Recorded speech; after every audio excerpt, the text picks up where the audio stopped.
last but not least at all, I have Mr. Wu, Director, Economic Crime Prevention Division, Investigation Bureau at the Ministry of Justice.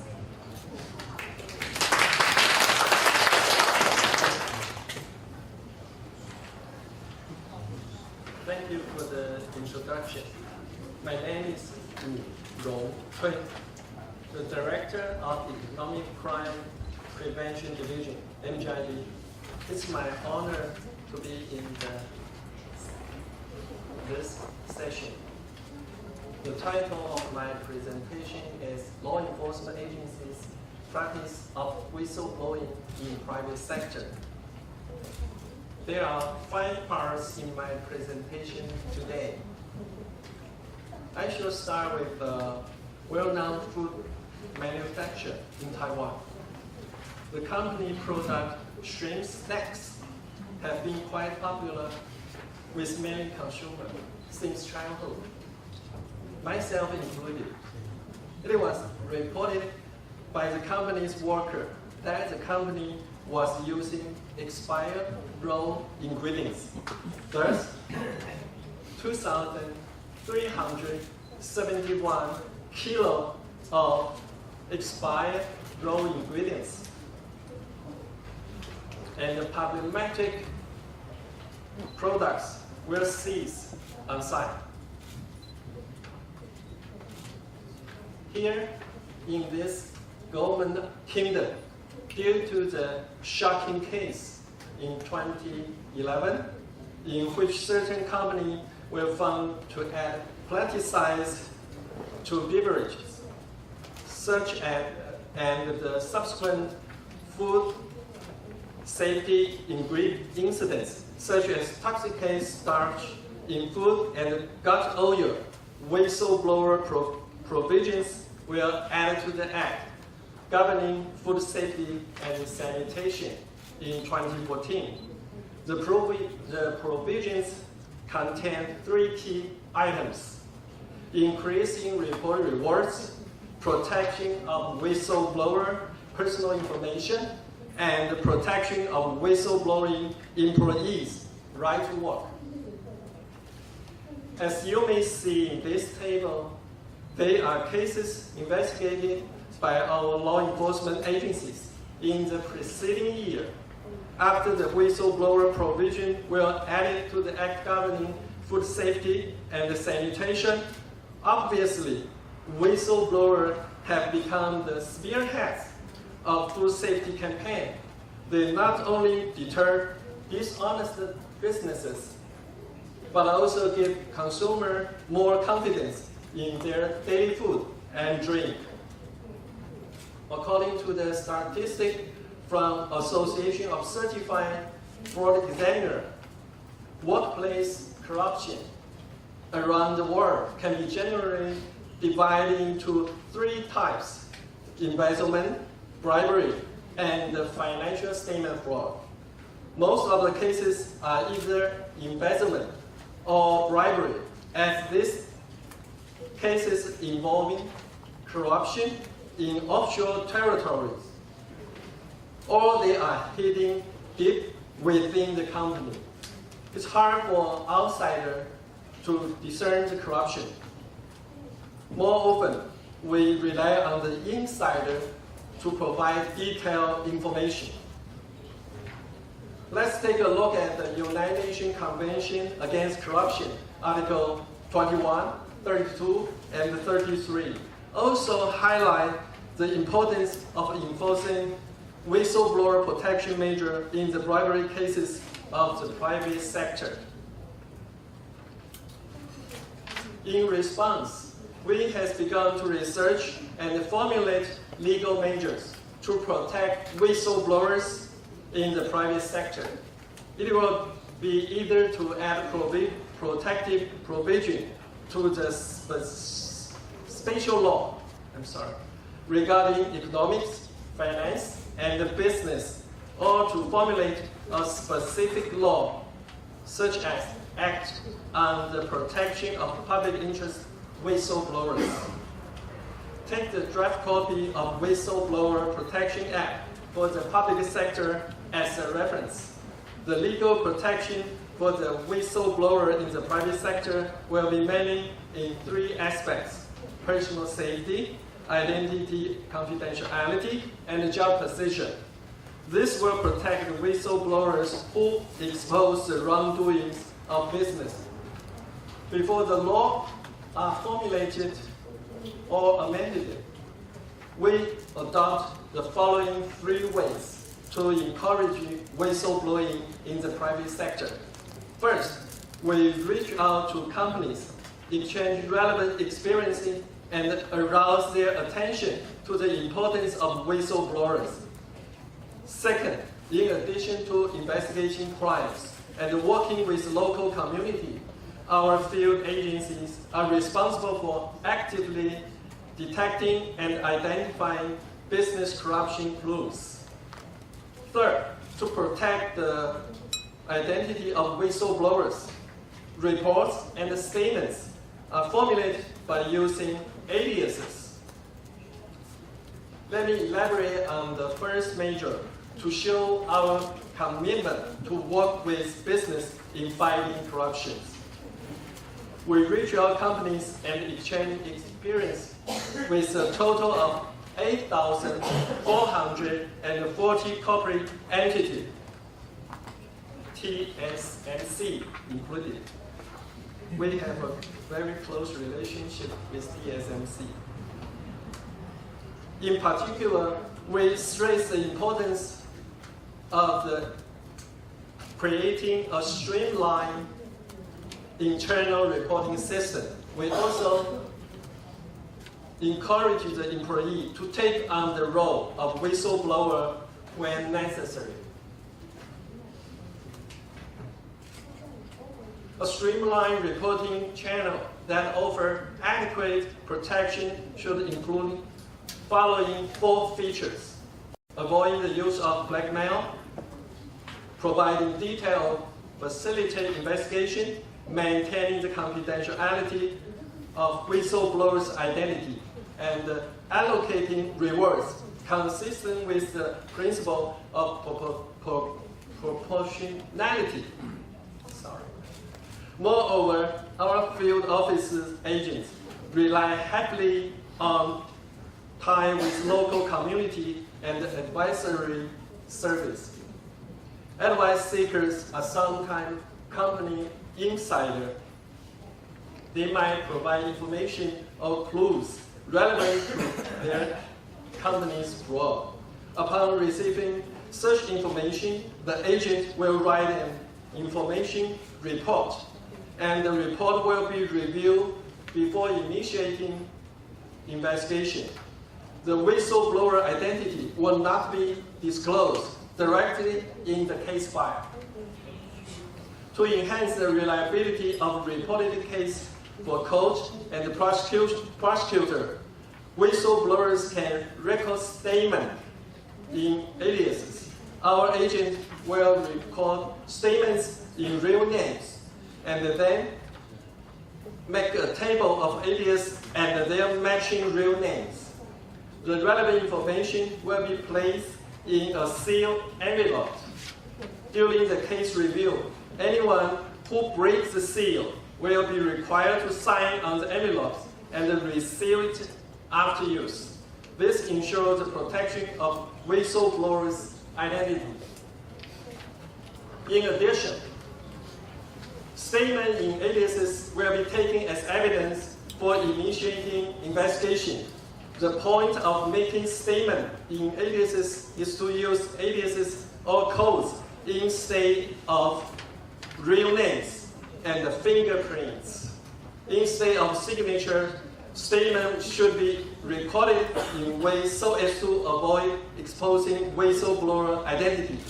A request for code or prosecutor assistance should be made to facilitate appearance in code by two-way televised system or one-way mirror identification. If necessary, voice alteration should be deployed to protect the whistleblower. In 2014, iPhone assembler Foxconn Technology Group received a letter from a supplier. The supplier blew the whistle on a senior manager, Mr. Liao. Liao was alleged to lead a group of senior managers and they demand bribe from supplier. We worked with the company, initiate the investigation based on the information in the report letter and successfully uncovered evidence of crime. The total proceeds of crime was up to US $8 million. The court of first instance delivered a prison sentence of 10 years and 6 months. Subsequently, the chairman of Hong Tai Precision Industry Company, also the chairman of Foxconn Groups, Terry Guo, asked their top manager to join a seminar of more than 600 participants to exchange experience on fighting corporate corruption with us. They adopt our suggestion and increase the number of whistleblowing channels by creating a corruption prevention office. The office is also responsible for gathering information and cooperating with our investigation. Several reported cases have been prosecuted and are now pending court procedure. Next one. A recent anonymous report points to Chairman Felix Ho of Taiwan Yongfeng Groups. The report accused him of conducting illegal lending for personal interest. Based on the information reported, we initiate the investigation. The prosecutor has currently obtained court permission to detain Felix Ho and other related persons. Meanwhile, the media has been reporting stories of whistleblowers using PPT to disclose the illegal practice of other banks. PTT is the largest bulletin board system, BBS, in Taiwan. In response, our competent authority has proposed establishing a whistleblower protection system in the financial sector and allowing industry association in the financial sector to pilot self-regulation guidelines. Let me summarize my main points. The MGIB has a relatively sound whistleblower protection system. However, because of the lack of legal protection for whistleblowers in the private sector, whistleblowers are fearful of retaliation in the event of their identity are exposed, and they tend to disclose unrelated information to the media. As a result, case details are leaked out prior to the investigation. By the time we establish a case and begin to investigate, the suspect has already been alerted. Thereby, the process of information is hindered. The Bureau therefore suggests that in order to eradicate corporate corruption and bribery, we should follow the footsteps of international best practice to formulate law and regulation stimulating whistleblower protection in the private sector. Thank you for your kind attention.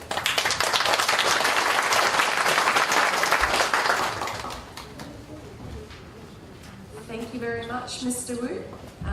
It is good to see the streamlined processes, as you very much spoke towards the end of the presentation there, making it clear not only how to report wrongdoing, but the handling of wrongdoing after the case as well. So that's critical.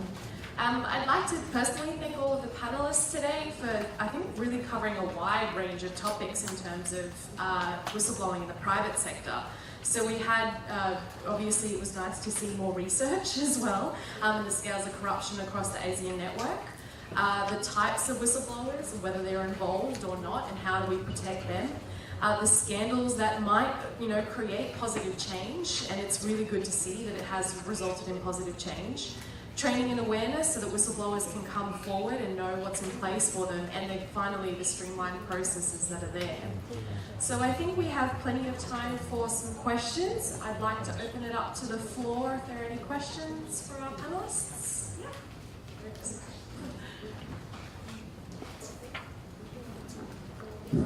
Well, thank you. That's a wonderful panel. I have a quick question about how to protect whistleblowers' attorney-client privilege in internal investigation. I will ask in Chinese again. 就是我们在讲说，其实现在非常多的那个检举人，他其实在内部的时候，他也是需要有这个律师的特权的。可是其实公司律师在调查的时候，往往并没有去告诉这些检举人说，其实我是公司派来的，我并不是你的律师。所以这个时候 whistleblower 他的律师特权，到底他有没有意识到说，这位其实是公司的律师，而不是他个人委任的律师？也就是说，这个时候公司跟他可能站在对立面，因为不是公司的错，就可能是 whistleblower 这一群犯罪人的错。那我就很好奇说，那在实际的操作上，这个 whistleblower 个人的律师特权是怎么样被保护的？ Well, thank you. I'm looking at my lawyers on my panel. There's a microphone there as well. I believe that maybe Mr. Zi Junzhen and also Mr. Chou may give the audience a quick answer. 谢谢。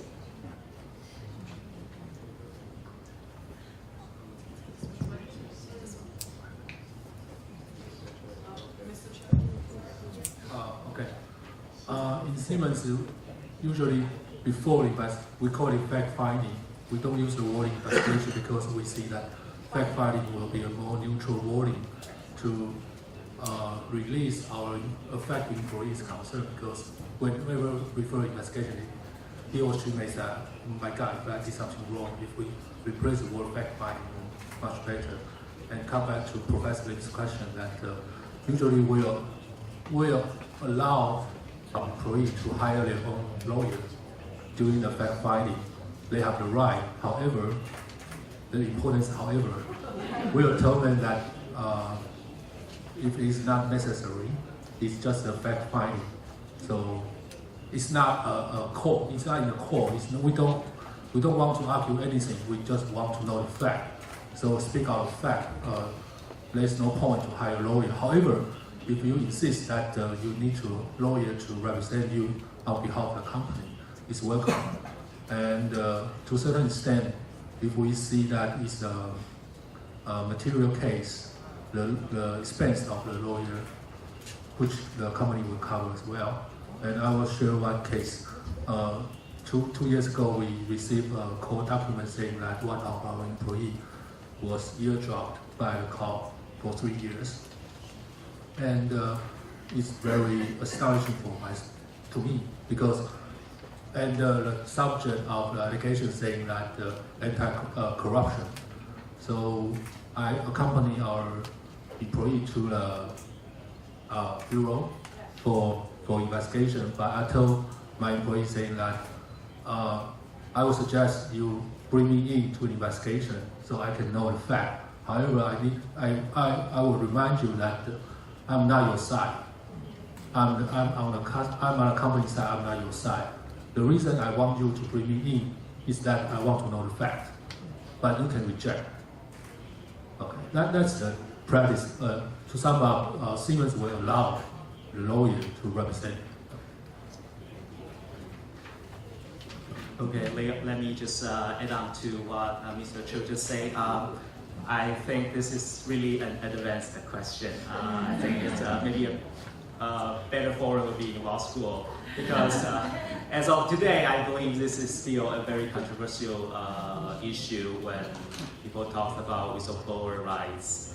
But I think it is a good practice to advise your employee when they either report a complaint or participate in the investigation, and advise them that we are in-house lawyer, we represent the company, we're not your lawyer, so you has right to retain your own counsel. But also, I would like to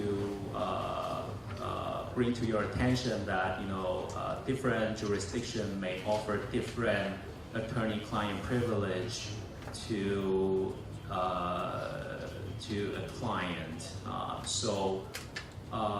For example, in Taiwan, I don't think our attorney-client privilege cover as broad as the U.S.-style attorney-client privilege. So that is also something you need to consider when you design your whistleblower program. Thank you. Thank you very much. Another question over here.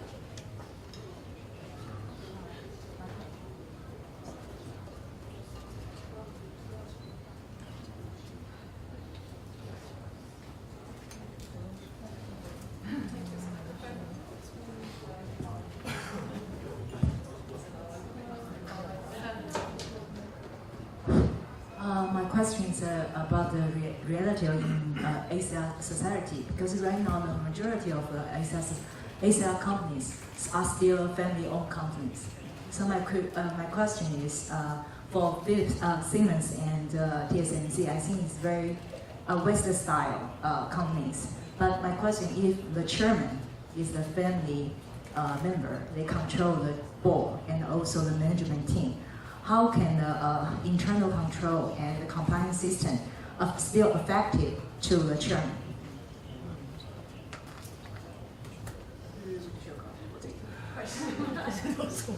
Let me give you the first try. Yeah, I think it's all about the tone from the top. I mean, even if it is a family company, if the management has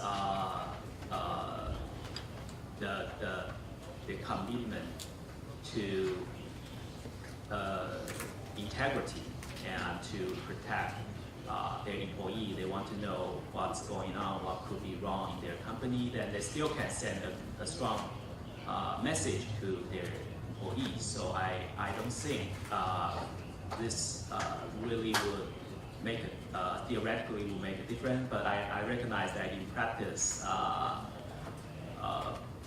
many family companies tend to be more conservative in terms of building a whistleblower program. I participated in a discussion a few years ago when the MOJ, I think, Interest Commission,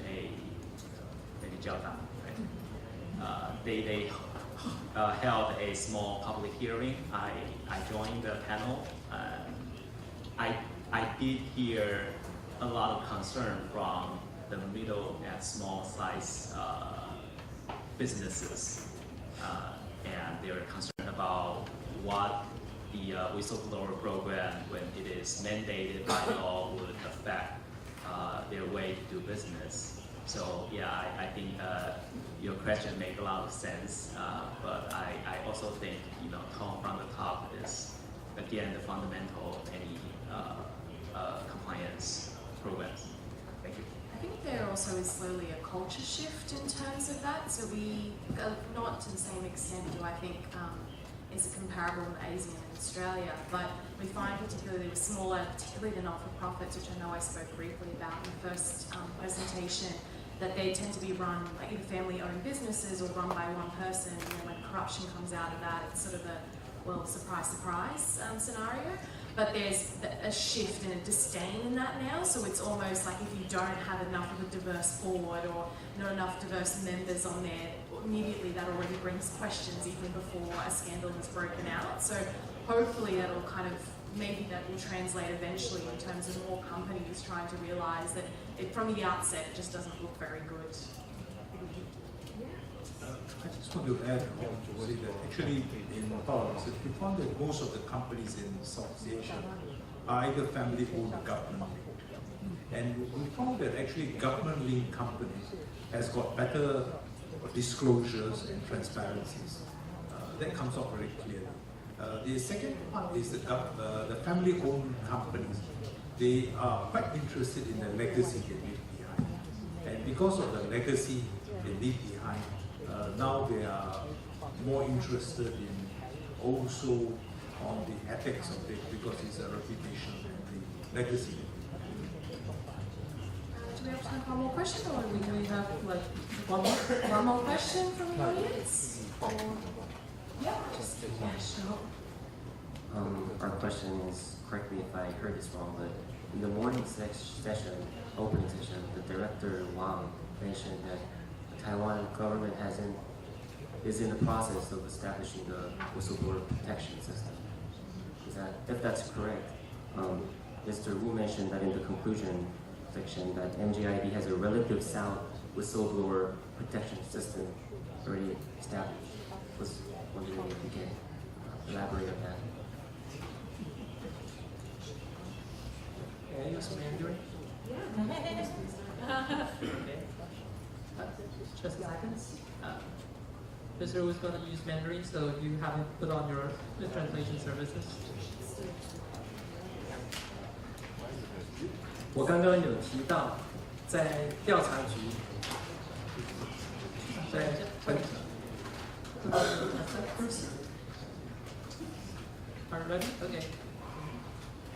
在调查局保护检举人的这个程序上，调查局有一个非常完整的这个程序。一般进入到调查局的，一定是个刑事犯罪案件。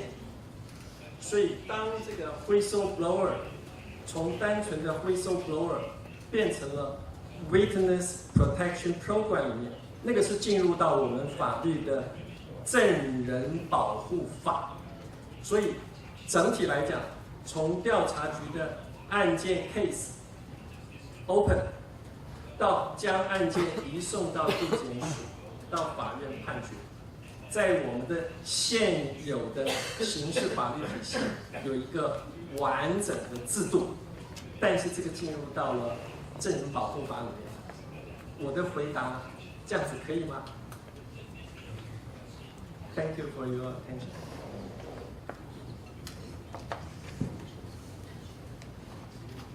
Okay, I think, yeah, we've run out of time. Again, I'll thank my panelists, but I'm sure as well our MC will do the same. Thank you. Thank you everyone.